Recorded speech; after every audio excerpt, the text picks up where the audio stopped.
Vote for us as Best Podcast. We're up for an award, and we can use your vote. If you look at the link, and we'll have it below, you can click on it. Hello again, and welcome back to MLR Weekly, as presented by Rugby Wrap-Up. Matt McCarthy in New York City. We have a great show, including Brad Tucker of the Chicago Hounds and the Sienna Saints, Bryan Ray of America's Rugby News, John Fitzpatrick with Rugby Morning, and interviews and cameos from the National Collegiate Rugby Championships in Houston. Rugby Wrap-Up's MLR Weekly brought to you by Sheehy Auto Stores. It's easy at Sheehy. The Pig and Whistle, New York City, the world's best rugby pub. And Lean and Limber, stretching your way to a healthier lifestyle.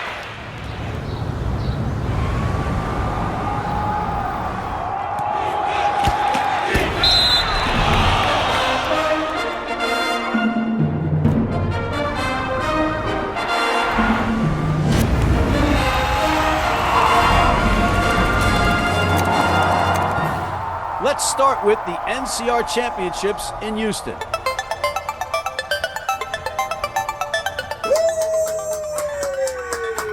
They scored off a 2 match. Is it true that you're putting the game under protest because you went to Holy Cross? Absolutely not. This, so it is true. Square by Wayne so it's State. true. No, it's bad journalism.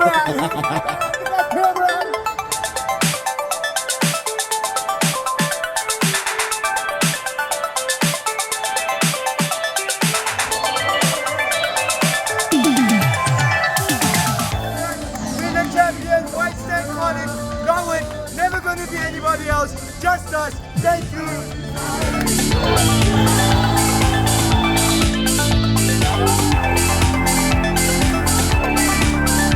You just had the Gatorade bucket dumped on you for winning a national championship.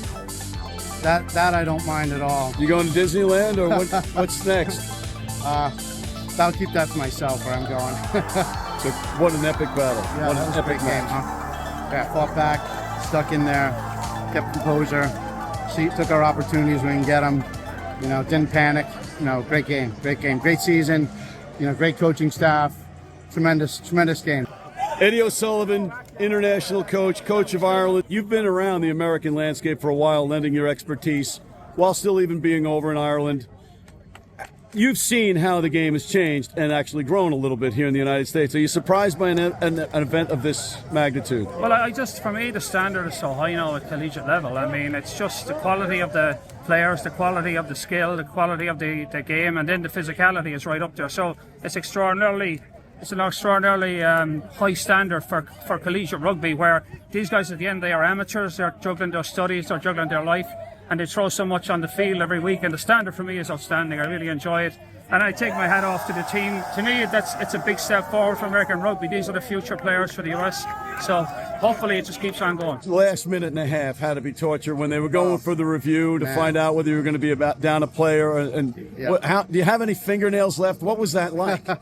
I kind of knew it was going to be one of three things. They were going to either do a penalty or the game was going to be over. I was just happy that, we were able to weather the storm in that last 90 seconds after that. So, and you were down early in the match, too, and you had to come roaring back. I was less worried about that because, we've been there before and in the last couple of weeks, and we just kind of chip away at it and we use patience and kind of do what we do. It's kind of our style.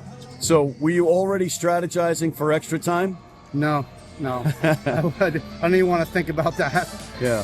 I mean, if you had gone, it would just be more of the same. Yeah, exactly. Exactly. Just punch it, two heavyweights in the middle of the ring. That's it. It was a great boxing match, huh? Unbelievable. Well, congratulations. It's been well earned. It's just not an easy thing for you guys. No. It's an underestimated task being a head coach on this level. Yeah. Great. All right. Yeah. Thank you, Dave. Get over there and enjoy yourself. Man. All right. No. Hey, Brown, you just won the championship. How do you feel about that? Rugby Morning's coffee break with John Fitzpatrick. John, you're not calling in from the nation's capital. You're calling in from the West Coast. Where are you and how are you? Where in the world is Carmen Sandiego? You're in Carmen, San Diego? Very nice. And she is delightful. No, I'm not in San Diego. I'm in Los Angeles. That is the weirdest start we've had to the show, but you got to keep it. Johnny, keep this in. Matt, how you doing? Yeah. All right. So You're in where? Carlsbad, California? Where? No, I'm in Los Angeles, California. I stopped listening. I stopped listening there for a second, just so I wouldn't be implicated. Anyway, that's fabulous. That's fabulous. You were with the family, I take it, for the holidays? For the holidays, and Matt, I know you're the Ebenezer Scrooge of rugby, and I'm not sure if we're going to do another episode, but bah humbug, Merry Christmas to you, all that good stuff. Well, we'll do another episode. We're just not 100% sure if we're going to be able to do it next week. We have to consult with the editing staff. It's a little bit early right now. As you know, these things are all fluid. But what do you got for us, John? Yeah, Matt, three things here real quickly. How about the New England Free Jacks? They welcome back Jack Reeves from Gloucester. He's been playing in the Premiership. He's coming back, Canadian International. Nice return for him. That's center pairing there in New England. Woo. Yeah. Well, they've got good pairings everywhere, apparently. So on paper, they look great again. Repeat? What do you think? TBD. TBD. All right. Okay. Sissy. Next. Yeah, I wanted to talk about RFCLA. Since I'm in Los Angeles, earlier this week, they tweeted out to their followers on social. RFCLA. You said RCLA. CRAA, RFCLA. I mean, come on, baby, with all these acronyms. I can't keep them straight, Johnny. Six of their 8 home matches this year are going to be on UCLA's campus. They asked their followers on social where they should play those 2 other remaining home games, SoFi Stadium or the Coliseum. Matt, weigh in. Where should they play? All right, I'd say somewhere on the beach, like, as close as you could, even if it's a high school. Or where does Snoop Dogg coach that football team? Inglewood, I think. Then go play in Compton or Inglewood. How about them apples? Oh. You know what? Let's get some other eyeballs on that might not necessarily see rugby yet, because they should. But how about that? Huh? You know what I'm saying? What else you got? Good. Now, I got to close out on this. I mean, we got to give happy trails to Greg Peterson. He announced his retirement from professional rugby. I mean, the guy's got 50-plus caps, played Was it professional rugby or international rugby? Well, remains to be seen, but I think he is done in MLR as well. But San Diego Legion did not announce that he's coming back. At least they haven't announced yet. Matt, what do you make of that? I'm thinking that he's retiring from international rugby, but might consider another season in San Diego in the warm weather, the grass, and playing near the beach. But it depends. But I didn't realize he was retiring fully. But what a warrior he's been. And I tweeted out today that the guy just put in so much time in the positions that you don't see in the box score. He was in the trenches, did all the dirty work, and he was playing 80 minutes up until the last match. So he was phenomenal. And against the biggest people, literally and figuratively, in the game. He was taking them on. He's a big guy himself, but man, what a career. Good for him. 50 caps. Quite an accomplishment. The interesting about all of that, Matt, it was that World Rugby late last week handed down a 4-game suspension to him for some infraction in the Spain match. I don't know if that influenced his decision to walk away from international rugby, but it did say the player schedule was TBD. So I don't know if he's coming back to MLR, but we'll see. Well, and also, maybe if he didn't appeal just for the heck of it. It was reduced. It was reduced down from 6 games, I believe. So it went from 6 to 4. Interesting. All right. Anything else, John? Matt, that is it. I hope I see you next week, man. It'd be great. Maybe we'll have a little Santa hat on. We'll see. We'll see what the production staff is. Their game, I think. And if their game, I'm game. You know what I mean? Because we need them to make us look good. Otherwise, it's a disaster. But I'm looking forward to it. Let's do it, man. Let's do it, bro. Yeah. But in case we don't, happy holidays, John. Thanks, Matt. You too, buddy. All right. Enjoy Los Angeles, because there's a lot of fun in Los Angeles at Christmas.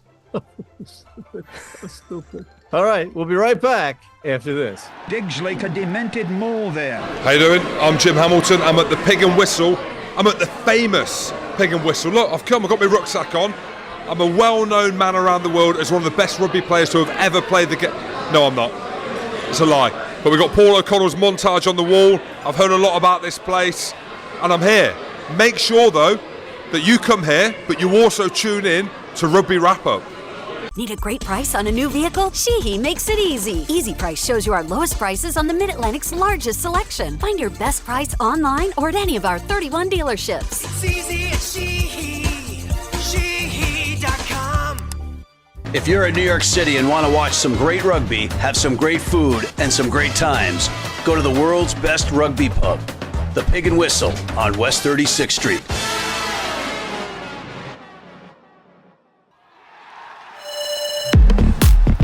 All right, ladies and gentlemen, we're back with Mr. Bradley Clifford Tucker, BCT, as you now will be known, as per your newly trademarked nickname from the Rugby Wrap-Up platform.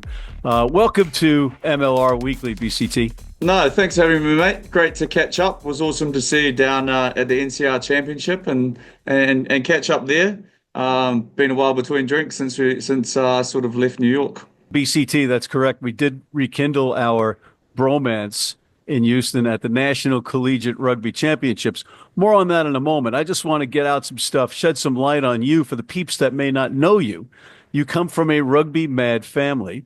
You're two younger brothers who are both taller than you, if I'm not mistaken, right? Will is 6'8", and James is 6'6". You're a measly 6'5"? Yeah, unfortunately. Okay, all right, because off camera you weren't ready to concede that. Oh, stop.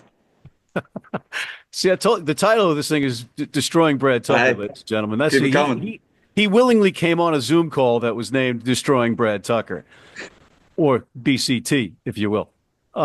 You were part of the 2019 champion Seattle Seawolves and could quite possibly have won a second title in 2022 with the Seawolves against the New York franchise at Red Bull Arena had your try been allowed. Yeah, it would have made the game a bit tighter.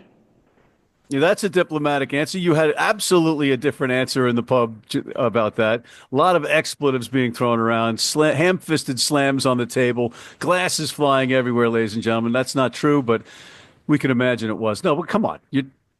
Game-changing moment. Yeah, I mean, if you look back to that game, I think we'd gathered some momentum that was would have really kept that momentum going, and who knows, right? But I mean, in the end, I think we all know Rugby New York did a great job in that final, great job that season, and came away with the championship. Was there anybody named Tucker on that championship team for New York? Yeah. It was a bit irritating. My opposite was Will. I think he had an interesting game, scored a try, got a yellow card. So he definitely made himself known. All right. Well, let me rattle off a few facts and let me get through them before you interrupt me. But it seemed to have created a rift that divided the family forever and forced Will to take a contract with the Super Rugby Highlanders because he didn't want to play with you on the same team. And you then signed with Chicago because Dylan Fawcett doesn't like Will either. Correct? It doesn't sound far off the mark, to be honest. Okay. I didn't anticipate that answer, but that's good. All right. On a serious note, they all get along, ladies and gentlemen. So just save your comments on Reddit. Are you now USA qualified, meaning you can play for the Eagles? Yes. Just got my eligibility there. So, yeah. Is when you were growing up in Christchurch, was that a lifelong dream? Oh, I think anyone growing up, their goal is to play at Rugby World Cup, right? Obviously, I think when I was growing up in New Zealand, the lifelong goal would have, I'd be kidding myself. I didn't say it wasn't to play for the All Blacks, but at the end of the day, when you look back on your rugby career and, I've played a very good chunk of my career here and married to an American and lived here a long time now, it'd be an absolute honor to represent the Eagles at the World Cup. Wow, you just killed that answer. If this was a job interview, you just got the job, and I'm already giving you a raise. That was the perfect answer from a wise ass perspective. That was perfect. Well done, sir. Let's get back to our bromance. In the off season, you've been on the coaching staff of the Sienna Saints, who just won the Rhino Bowl in epic fashion. I think it was 45-43 was the final down in Houston. What an exciting match that was, epic. But how did you get involved with Sienna? You live in Chicago. You were playing with New York. So explain that. Yeah, so I just, when we were in New York, I've always sort of, while we're playing, it's tough, right? You're always looking for stuff to do in the off season, and I'd love to sort of coach post rugby. So the opportunity to come up and sort of ply my trade and learn from a great head coach like Jaco Visser. They have there plenty of experience in the game. He's amazingly detailed. So Steve Lewis brought me down with him, another sort of heralded coach in the US, and said, "Hey, why don't you come down and learn from us down here, and give a bit of what you guys are doing at MLR level and take it to the college game." So obviously, I'd be mad to not sort of take that opportunity and learn from those guys and get in a good program at Sienna. So been down there, and then obviously with what happened with Rugby New York, came to Chicago, and Sienna still. We're like, hey, if you want to sort of come down and coach a bit more, we can sort of work something out. And there we go. Been coaching there ever since. Well, that's got to be a thrill for those players too, because you're a knowledgeable guy. You represent the pathway to the MLR. I mean, you're right in front of them, and their coaching staff is putting them in a position to succeed by bringing the likes of you. What was surprising for you about coaching them? I think there was just a lot of talent. The first year that I worked with them was their first year in Division One, and they put their hands up from day dot. A lot of guys coming through, younger guys coming in. They were a really good, strong bunch of seniors with really high skill sets for, I didn't really know what to expect, to be honest. I think I was taken off guard by the standard of the college rugby because I hadn't coached in any capacity in college level in America. And I think, the game, I'd like to think is in a really good place at the moment with the direction the colleges are taking it and the skill sets that they're developing in the young players. So are you seeing MLR or USA Rugby qualified talent, do you think? I think so, yeah. I mean, particularly now with the draft, I think there's guys, particularly in our conference, from a number of teams that should be putting their names in the hat to have a dabble. Are they ready to start day one in an MLR team? Who's to say? But, time will tell. And obviously these guys have a lot more time in their rugby careers. So, the world's their oyster. So here's the thing for me, just because we're still a little bit splintered, not a little bit, we're splintered on the American college rugby landscape with basically two main entities, which is thankfully down from about 11 in the last 3 years. But it's the CRAA, the College Rugby Association of America, and NCR, the National Collegiate Rugby. And I want to make sure that all the players have the same availability or the same opportunity. And we've got a CRAA All-Star kind of setup coming out where Scott Lawrence is going to be there at the competition, so the kids can get their raise their hands and get their themselves on the radar for USA Rugby. And I'm like, I just saw a bunch of kids I thought playing in this tournament that could raise their hands and get a shot, at least camp. But because we're splintered, they're not going to get that opportunity. To me, which is ridiculous on two sides of the ball, because number one, the Eagles really shouldn't limit looking at players. And I get it. Maybe they'll look at them separately, but I didn't really see any USA Rugby coaching staff members at this particular tournament. So, do you go back? Do you take that information with you back to the Hounds, or do you, if you speak with Scott, would you shed some of that with him? Oh, I would definitely say that the talent is worth keeping an eye on. And look, I think we'd be kidding ourselves if we don't think they are watching. Scott knows what he's about. He's not going to be letting talent slip under the radar, right? Good point. Look, there was probably people there that we maybe didn't notice, but if not, the broadcast is fantastic. There's plenty of ways to watch the rugby, and I'm sure they would have been in some capacity. In terms of coming back here, yeah, definitely saying, hey, you should keep an eye on this kid, kind of thing. Cool. All right. We're almost out of time, but I got a couple of questions I want to ask you. What position would you prefer to play in the NFL? In the NFL, I would love to have a crack at tight end. Tight end. I was kind of thinking that you'd be a dynamic, but so not like an edge pass rusher or a... Oh, definitely that would be... if you play on both sides of the ball like we do, right, that's what you'd want. You want to be an outside linebacker or an edge rusher and play with a tight end. Wouldn't be a bad gig. All right. Yeah, and you know what? What would you... But you definitely prefer the wide receiver side. I think spending so much time with the ball in our hand, I think it'd be hard to give that up. All right. What's your favorite team in the NFL? I'm a Philadelphia Eagles fan. Oh, oh, Yeah, I knew that would hurt you. oh, and I got it. Yankees or Mets, Brad? Mets. Thank you. Good answer. Because the Yankee hat is an England hat, and the Mets hat is an All Blacks hat. Okay. Final question. What team would you prefer to play for in the MLR if it wasn't the Chicago Hounds? Jeez. That's a hard question. All right. He's not going to answer that question, ladies and gentlemen. Yeah. I've got my Hounds hat on. Well, I'm just thinking you've been now with 3 teams. You've been with Seattle, you've been with New York, and now you're with Chicago. What was it like when you first got to Chicago? A little chilly? Yeah. I think I was telling you, finally I got here and I was like, geez, it's pretty cold, isn't it? Check the bit of the world, and it was colder in Chicago than it was in Antarctica at the time. So that was a shock to the system. Yeah.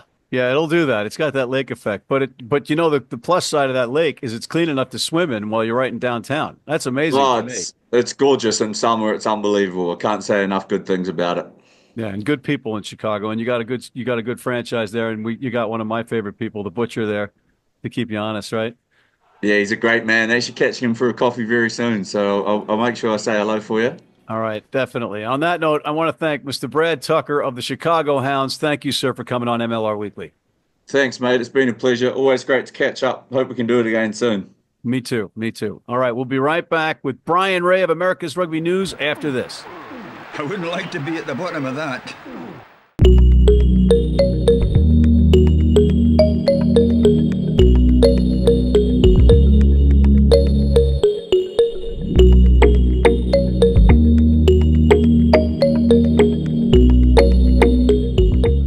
You need your cleats? You need them tomorrow? If you order today by 3 p.m. New York time or noon LA time, they can have them to you tomorrow.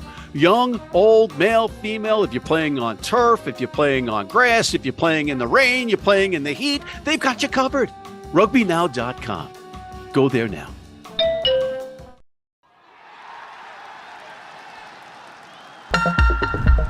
And we are back with Mr. Bryan Ray of America's Rugby News. Bryan, welcome back. I understand you were celebrating the holidays last night with a little eggnog. Little eggnog, a little, what else kind of thing goes around. And it was very festive, a great time, very Canadian. Little rough around the edges this morning, perhaps? Oh, no, I'm in good shape. We got our coffee here in our dinosaur cups. So we're doing well. Well, you got the floral shirt, you got your Legion hat, so it's a summery kind of feeling that you got up there in Nova Scotia. What's behind you? Oh, well, we got Mr. Greg Peterson, our newly retired ex-Eagles captain, again, is in his test against Scotland. So I thought it was apropos to put up a little chapeau to the efforts of Mr. Peterson. Tip of the cap, because, of course, he was with the San Diego Legion. Now, Fitzpatrick and I were going back and forth trying to figure out in the segment earlier whether or not he was retiring from international rugby or rugby completely. No, as far from professional rugby completely, he won't be back in MLR.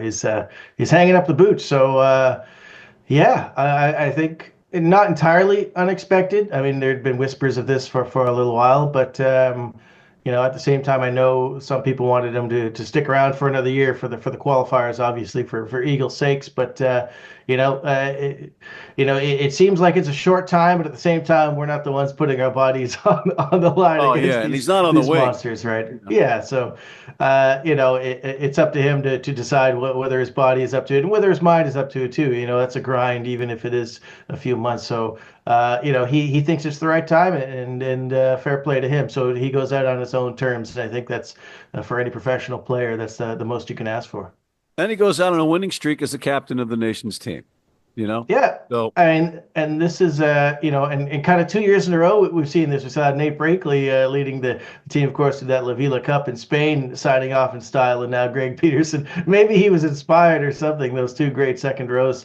There you go. But it kind of forcing Scott Lawrence's hand a little bit to turn the page in the second row, and certainly they'll have to find some new big men to step up. So certainly opportunities for big second rows in this coming MLR season. Yeah, 6'8", 260-pound guys are not a premium. You know, they're not in abundance here. So it's going to be tough to replace him, and off the pitch as well, because he's a good guy. He's a leader. He really took on that leadership role. I like Greg. I'm going to miss him playing. All right, what else, Brian? Yeah, well, I mean, here we are. It's kind of hard to believe that we're here in December, so close to the end of the year now. Training camp starts in just we're a couple weeks away now. But if you've been following socials, you'll have noticed, no doubt, that some players are already arriving, do a little extra, a little skill work. So, I mean, we're on the eve of the season.